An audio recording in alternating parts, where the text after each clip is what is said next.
নমস্কাৰ অসমবাসী ৰাইজ আপোনালোকে ইমান ফ্লৰিনাক ইমান মৰম দিয়াৰ কাৰণে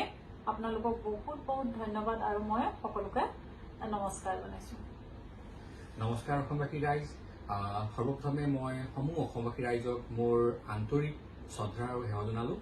আপোনালোকৰ মৰম আৰু আশীৰ্বাদে ফ্লৰিনা আজি উইনাৰ হ'ব পাৰিলে জয়ী হ'ব পাৰিলে বিজয়ী হ'ব পাৰিলে সো এতিয়া মোৰ ছোৱালীৰ লগতে তাই সমূহ অসমবাসীৰ ছোৱালীৰ নিচিনাই হৈছে সো মই আশা কৰোঁ আপোনালোকৰ এনেদৰে ভৱিষ্যতো তাই মৰম আৰু আশীৰ্বাদ পাই থাকিব বুলি মই সদায় কামনা কৰোঁ আৰু আগলৈকো তাই আপোনালোকক নাম ৰাখিবৰ কাৰণে মই সদায় প্ৰচাৰ কৰিম আপোনালোকৰ ভাল এডভাইচ মোক দিব জনাব আৰু থেংক ইউ অসমৰ জনতা